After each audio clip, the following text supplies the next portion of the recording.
الحمد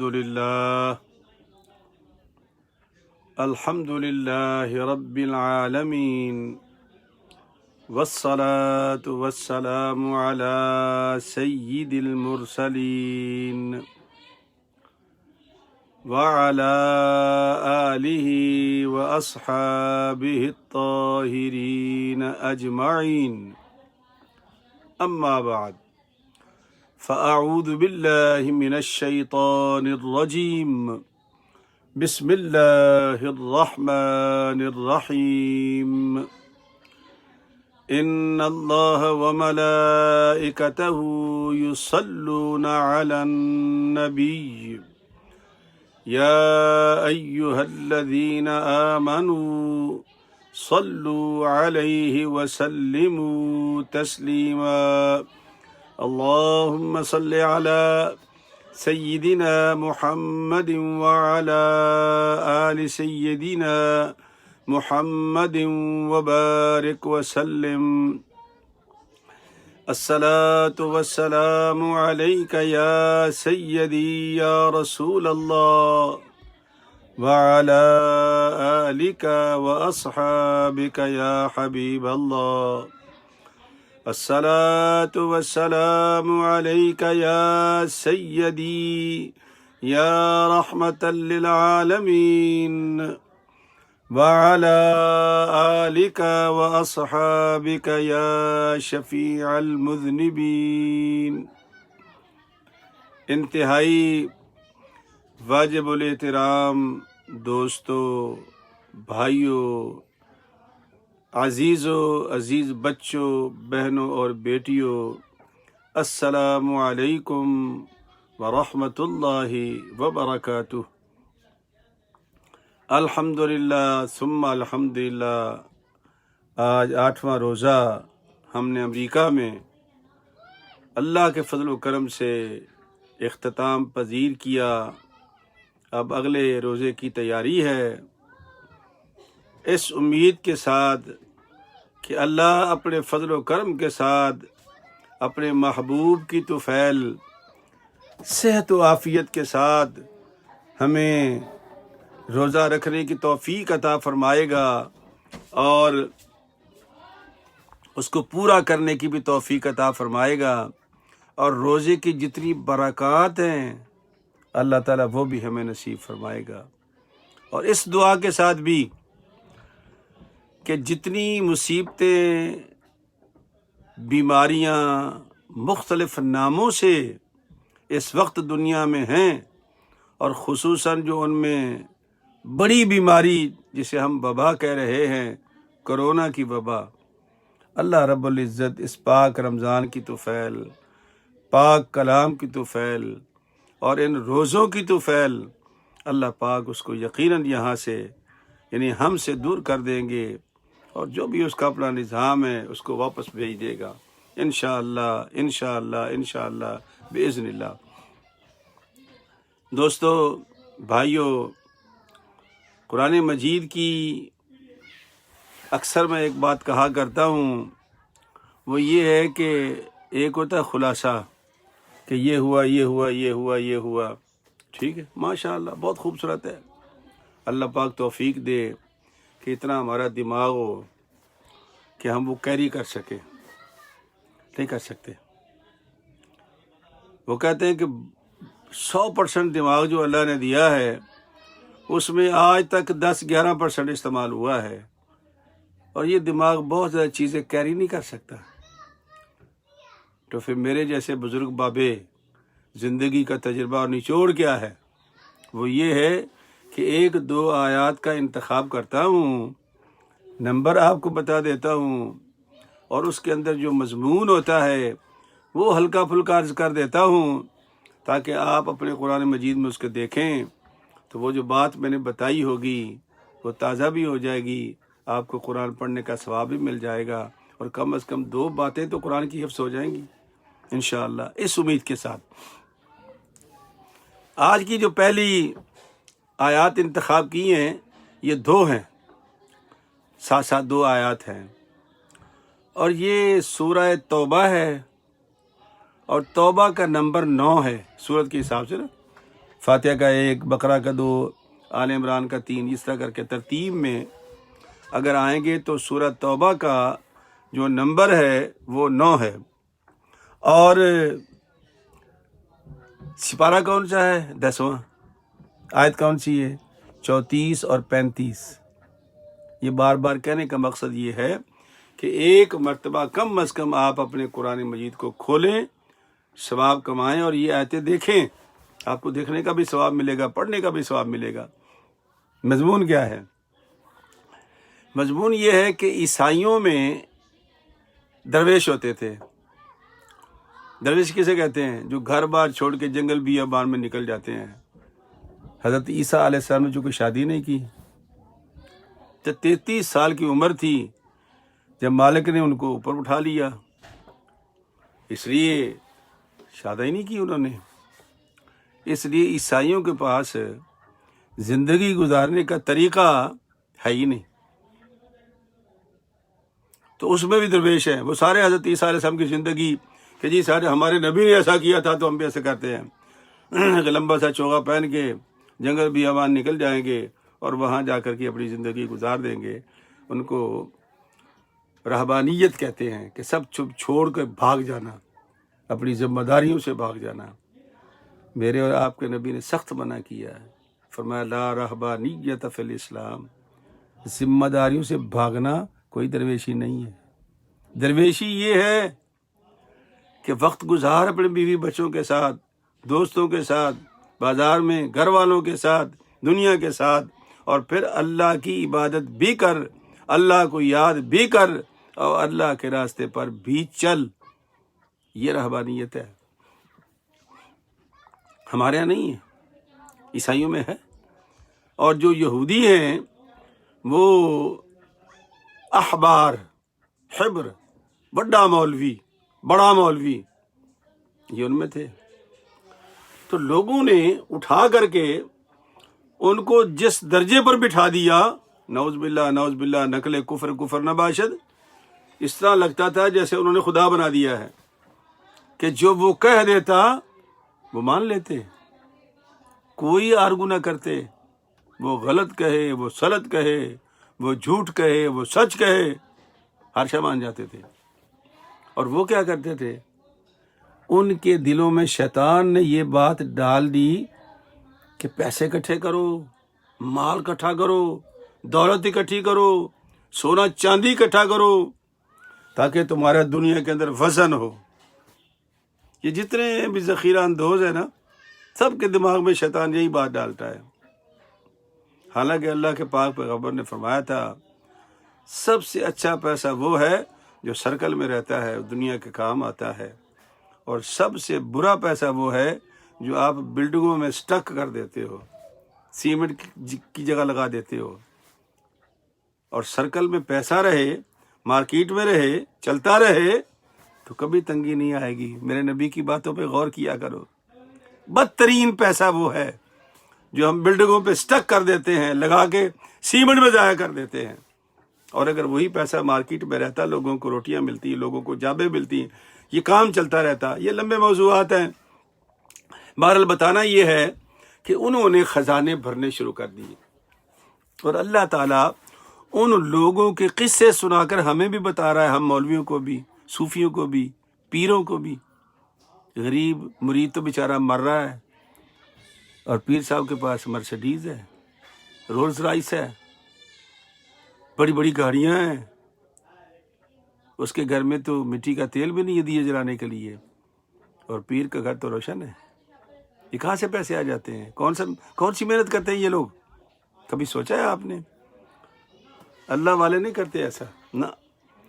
میں نے اپنی زندگی میں اگر کوئی سیکھا ہے تو ان درویشوں سے سیکھا ہے جنہوں نے کہا، نوابوں نے، حضرت مرزا جان رحمۃ اللہ علیہ سے، کہ بابا جی ہم سارے نواب ہیں، ہماری حویلیاں ہیں، جب ہم آپ کے پاس آتے ہیں تو یہ کرایہ کا مکان ہوتا ہے، ہمیں بڑی شرم آتی ہے، حضور ایک کوٹھی گفٹ کر دیتے ہیں آپ کو تاکہ ہم بھی عزت سے بیٹھ سکیں، اور آپ کے پاس بھی کوئی کم از کم کچھ تو شایع نشان ہو آپ کے۔ تو بابا جی نے فرمایا کہ بیٹا جب میں مروں گا نا تو میرا اگلے مہینے کا کرایہ بچ جائے گا، اور تم مرو گے نا تو تمہاری جان تمہاری کوٹھیوں میں اٹکی ہوگی، تمہارے مال و دولت میں اٹکی ہوگی۔ میں دیوانہ ہوں کہ میں تمہارے کہنے پر اپنے اوپر ایک مصیبت لے لوں، جبکہ میں خوشی خوشی دنیا چھوڑوں گا کہ مجھے اگلے مہینے کا کرایہ نہیں دینا پڑے گا۔ یہ درویش ہوتے ہیں۔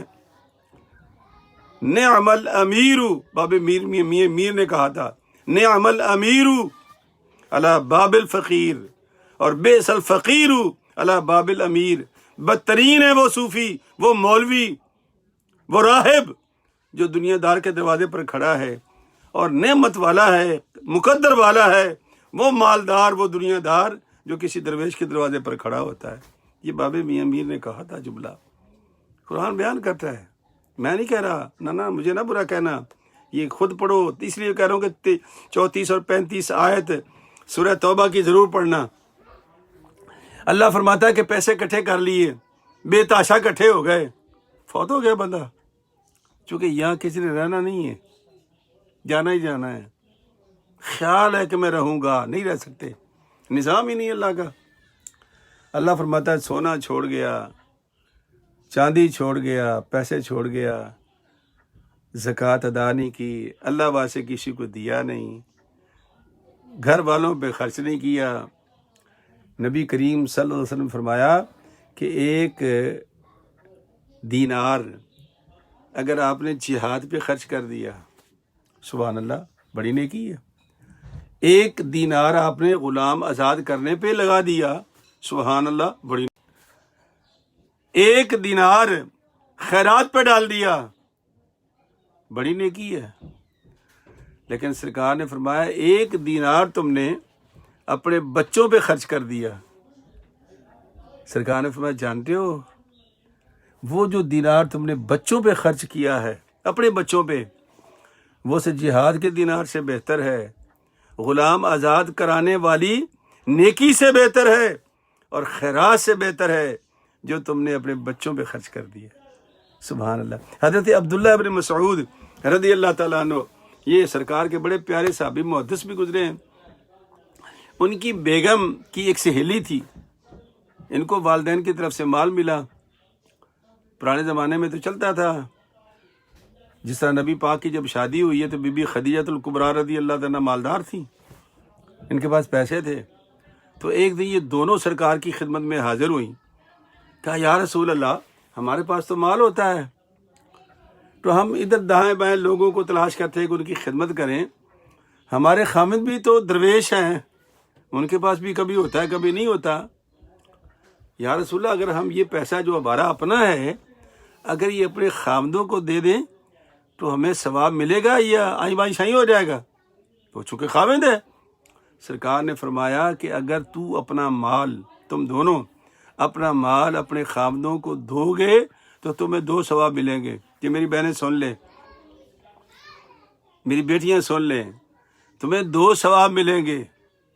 ایک ثواب کہ تم نے اللہ کے راستے میں اللہ کی رضا کے لیے پیسے دیے، اور دوسرا ثواب یہ ہے کہ وہ تمہارا خاوند ہے، اب وہ رشتے سے منسلک ہے، تم ایک جگہ ہو۔ فرمایا صلہ رحمی کا ثواب ملے گا اور اللہ کے راہ میں دینے کا ثواب ملے گا، تو تمہیں اور کیا چاہیے؟ اگر تم اس دنیا میں 2 ثواب مل جائیں، کیا خوبصورت بات میرے نبی نے بتائی ہے۔ اس لیے میرے بھائی کہ وہ جو سونا چاندی اکٹھا کیا، گھر والوں کو بھی نہ دیا، اللہ واسطے بھی نہ دیا، اکٹھا ہو گیا، بندہ فوت ہو گیا۔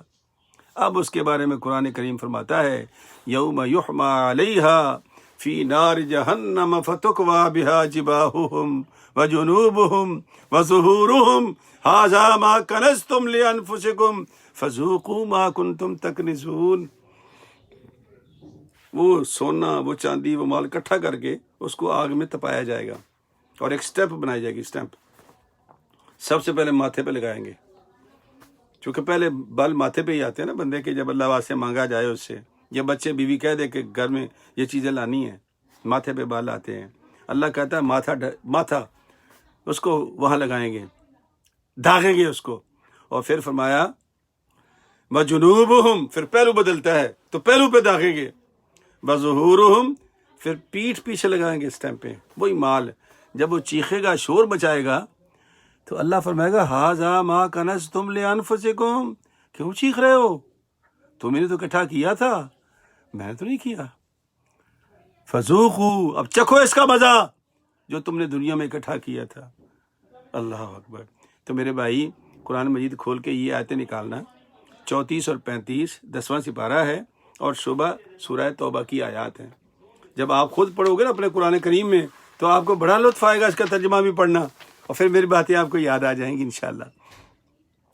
اگلی جو میں نے آیات کا انتخاب کیا ہے وہ بھی دو ہی ہیں، اور ان کا نمبر ہے 75 اور 76۔ 75 اور 76 سورہ توبہ ہی ہے اور 10واں سپارہ ہے۔ واقعہ کیا ہے؟ سرکار دو عالم کی مسجد میں ایک درویش بیٹھا رہتا تھا، لوگ آتے، یا رسول اللہ یہ کھجوریں تقسیم کر دو، سرکار تقسیم فرما دیتے، یا رسول اللہ یہ میری زکوٰۃ ہے، زکوٰۃ لیتے فقراء میں تقسیم کر دیتے۔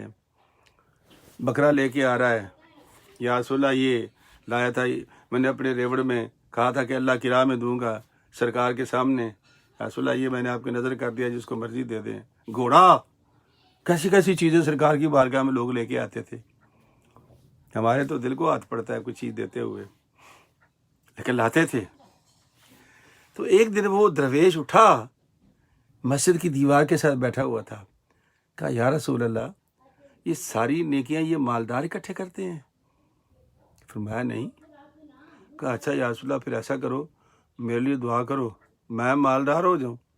جب میں مالدار ہو جاؤں گا نا، یہ لمبے میں زکوٰۃ، یہ صدقے، یہ خیرات کروں گا کہ بس جناب اللہ راضی ہو جائے گا۔ سرکار نے فرمایا میں اگر چاہوں نا تو میرے ساتھ سونے کا پہاڑ چلے، احد کو حکم دوں چل میرے ساتھ، یہ سونے کا پہاڑ چلے میرے ساتھ، لیکن دیکھ میں تیرے ساتھ تیرے سامنے زندگی گزار رہا ہوں، کیا تجھے میری جیسی زندگی پسند نہیں ہے؟ چپ ہو گیا، چلا گیا۔ پھر ایک دن اٹھ کے آ گیا، یا رسول اللہ آپ تو اللہ کے نبی ہیں، آپ کی تو زبان ہلے گی میرا کام بن جائے گا، حرجی کیا ہے؟ دعا کر دیں، اللہ مجھے مال دے دے، میں مالدار ہو جاؤں، میں اللہ کے راستے میں بڑا خرچ کروں گا، ایسا خرچ کروں گا کہ اللہ راضی ہو جائے گا۔ سرکار نے پھر اس کو بتایا کہ نہیں، جتنا رب نے دیا ہے کوشش کر اس میں زندگی گزار، حساب کم ہوگا، جتنا زیادہ آئے گا حساب زیادہ دینا پڑے گا، تو اسی پہ گزارا کر لے۔ چلا گیا۔ تیسری مرتبہ پھر آ گیا ایک دن، کہا یا رسول اللہ میں نے بڑا سوچا ہے، میرا خیال ہے کہ آپ دعا کر ہی دیں۔ سکھانے میں اچھا تیری مرضی بھائی۔ آپ نے ہاتھ اٹھا دیے، اے اللہ یہ سالبہ جو ہے یہ روز میرے پاس آتا ہے، مال مانگتا ہے تجھ سے، مالک میں دست بدعا ہوں، اس کو مال عطا کر دے۔ سرکار نے آمین کہی، چلا گیا۔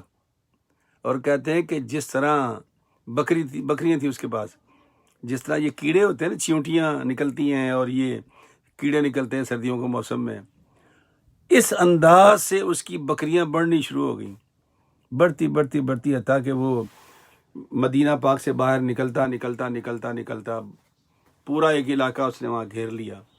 پہلے ساری نمازیں مسجد میں پڑھتا تھا، اب زور اثر پڑتا اور باقی مغرب عشاء اور صبح وہاں ریوڑ اپنے خانے میں جمع ہو جاتی۔ آہستہ آہستہ پھر وہ زور اثر بھی گئی۔ پھر ایک زمانہ آیا کہ جمعہ بھی جاتا رہا۔ پھر ایک زمانہ آیا، سال گزر گیا، اللہ کے نبی نے پوچھا وہ سالبہ ہوا کرتا تھا، یہاں بیٹھا ہوتا تھا، وہ کہاں گیا؟ کہ یا رسول اللہ وہ تو بڑا مالدار ہو گیا ہے، اب اس کے پاس وقت کہاں، وہ تو بہت بزی ہے۔ اور یہ حقیقت بھی یہی ہے کہ جو مالدار ہو جاتا ہے، جو اپنی مرضی سے مال لیتا ہے، ایک تو نا رب اپنی مرضی سے دیتا ہے، ایک ہم لیتے ہیں آگے بڑھ کے، یہ ہم کریں گے، کبھی نہیں کر سکتا وہ، یاد رکھنا۔ لیکن جب اللہ اپنے فضل سے دیتا ہے نا، تو پھر اللہ دل میں بات بھی ڈالتا ہے کہ دیکھ میرے بندے، میں تمہیں دے رہا ہوں، تمہیں خزانچی بنا رہا ہوں۔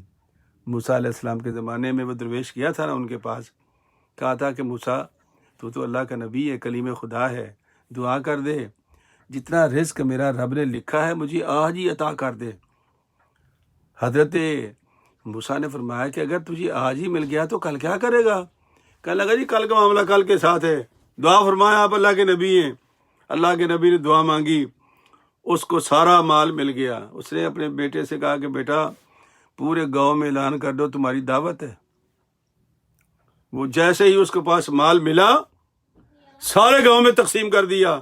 صبح اٹھا کہتا اللہ میاں تیرا بھی کام ختم اور میرا بھی کام ختم، نہ مجھے مانگنے کی فکر نہ تجھے دینے کی فکر۔ لیکن جب رات سویا تو اس کا وہ خزانہ پھر بھرا ہوا تھا۔ بچے سے کہا کہ بیٹا پھر اعلان کر دو۔ اب وہ روزانہ ٹینٹ لگتے، لوگ آ رہے ہیں، لے رہے ہیں، روٹیاں کھا رہے ہیں، لنگر لے جا رہے ہیں۔ حضرت موسیٰ علیہ السلام کا گزر ہوا، پوچھا یہ کون سخی آیا ہے؟ کہا اللہ کے نبی ایک بندہ ہے، بس صبح و شام تقسیم کرتا رہتا ہے۔ جب آپ قریب آئے تو وہ درویش آپ کا پاؤں پہ گر گیا۔ کہا حضرت یہ آپ کی دعا کا نتیجہ ہے۔ تو کہا تیرا تو رزق ختم ہو گیا تھا۔ کہا ہاں ہو گیا تھا، لیکن مالک نے کہا کہ یہ بندہ خزانچی بہت اچھا ہے، اب جتنا آ رہا ہے یہ میرا نہیں ہے، یہ مخلوق خدا کا ہے، میں خزانچی ہوں، اللہ پاک مجھ سے کام لے رہا ہے۔ جب رب دیتا ہے نا تو پھر یہ بات دل میں ڈال کے بھیجتا ہے، اور جب ہم مانگتے ہیں تو ہمارے ساتھ پھر شیطان لگا ہوتا ہے، وہ کہتا ہے تیرا ہے، تو نے محنت سے کمایا ہے، کسی کا حق نہیں ہے یہاں پر، قابو ہو جا، فوت ہو جا، دینا نہیں کسی کو۔ تو سالبہ نے بھی یہی کیا۔ سرکار نے فرمایا ہو کیا خوبصورت نمازی تھا میرا، اور کہاں چلا گیا۔ سال کے بعد نبی پاک نے بھیجا زکوٰۃ لینے کے لیے، وہ جا رہے تھے، صحابہ کی جماعت بھیجی، اور بھی قبیلے تھے۔ تو جب پہلے اس کے پاس گئے تو اس نے کہا کہ اچھا یار میں نے حساب نہیں کیا، تم ایسا کرو کہ اگلے محلے لے آؤ، جب تم میرے پاس آؤ گے تو پھر میں حساب کر لوں گا۔ خیر وہ صحابی چلے گئے، وہ اگلی جگہ گئے بنو سلیم کے پاس، اور دوسرے وہ لوگ اتنے اچھے تھے کہ انہوں نے کہا کہ بھئی یہ ہمارا ریوڑ کھڑا ہے، یہ اونٹ کھڑے ہیں، یہ گائے، یہ بکریاں، جو کچھ بھی کھڑا ہے نا، اس میں سے جو تمہیں اچھا ملے وہ نکال کے لے جاؤ۔ ان کا نہیں بھائی، ان کا نہ ہم حاضری لگائیں گے، ہمارے نبی نے بھیجا ہے، مال اللہ کا ہے، جو تمہیں اچھا لگے لے جاؤ۔ تو وہ لے کے اتنے خوش ہوئے سرکار کی بارگاہ میں عرض کی یا رسول اللہ کیا درویش لوگ تھے آپ کے، واہ واہ واہ سبحان اللہ۔ پھر اس کے پاس آئے سال بعد کے بعد، کہا آپ سنا بھائی کر لیے صاحب؟ کہنے لگا کس چیز کا؟ تو بھائی مجھے تو لگتا یہ ہے کہ یہ جو کوئی ٹیکس قسم کی کوئی چیز لگتی ہے مجھے، یہ زکوٰۃ جو ہے نا یہ ٹیکس کی کوئی بہن لگتی ہے مجھے۔ اچھا تم جاؤ، میں حساب کر کے خود ہی آ جاؤں گا نبی کے پاس۔ جب وہ واپس گئے تو نبی نے پوچھا ہاں بھائی کیا ہوا، سال بعد نے زکوٰۃ دی؟ کہا یا رسول اللہ نہیں دی، اس نے وہ بہانے مار رہا تھا، یہ کہا ہے۔ سرکار نے فرمایا افسوس سالبہ برباد ہو گیا، افسوس سالبہ برباد ہو گیا، افسوس سالبہ برباد ہو گیا۔ اس کے رشتہ داروں نے اس کو جا کر کہا کہ نبی ناراض ہو گیا ہے، اگر اس کو منانا ہے تو اٹھ زکوٰۃ لے کے جا۔ جب وہ زکوٰۃ لے کے نبی کے پاس پہنچا تو آپ نے فرمایا کہ سالبہ میں مجبور ہوں، میرے رب نے مجھے منع کر دیا ہے تو اس سے زکوٰۃ نہیں لینی، تم نے دھوکہ کیا رب کے ساتھ۔ وَمِنْهُمْ مَنْ عَاهَدَ اللَّهَ لَئِنْ آتَانَا مِنْ فَضْلِهِ لَنَصَّدَّقَنَّ وَلَنَكُونَنَّ مِنَ الصَّالِحِينَ۔ کیا وعدہ کیا تھا تم نے رب سے کہ یا اللہ تو مجھے مال دے اور میں اتنے صدقے کروں گا، اتنی خیراتیں کروں گا کہ تو راضی ہو جائے گا۔ کہاں گیا وہ تیرا وعدہ؟ میرے رب نے کہا کہ نہیں یہ بے ایمان جھوٹا ہے، اس کی زکوٰۃ نہیں لینی۔ تو دوستو بھائیو، وہ زکوٰۃ صدیق اکبر کے زمانے میں لے کے آیا، صدیق اکبر نے قبول نہیں کیا، کہا میں کیسے کر سکتا ہوں، تیری زکوٰۃ تو میرے نبی کو رب نے منع کر دی ہے۔ فاروق اعظم کے زمانے میں آیا، نہیں لی انہوں نے۔ عثمان غنی کے زمانے میں آیا، نہیں لی۔ وہ زکوٰۃ کا مال سر پہ رکھ کے، بوڑھا بھی ہو گیا تھا، گلیوں میں پھرتا تھا اور چیختا رہتا تھا، چلاتا تھا مر گیا، او مر گیا، او مر گیا، میرے پیسے لے لو، میری زکوٰۃ لے لو۔ لیکن کسی نے زکوٰۃ قبول نہیں کی، وہ یوں ہی چیختا چلاتا گلیوں میں پاگل کی حیثیت میں وہ مر گیا۔ تو میرے بھائیوں، جب رب دیتا ہے تو پھر دل میں بات ڈال کے دیتا ہے، طریقہ سکھا کے دیتا ہے، اور جب ہم مانگتے ہیں تو پورا نہیں کر پاتے تو پھر اللہ تعالیٰ اس کی سزا دیتا ہے۔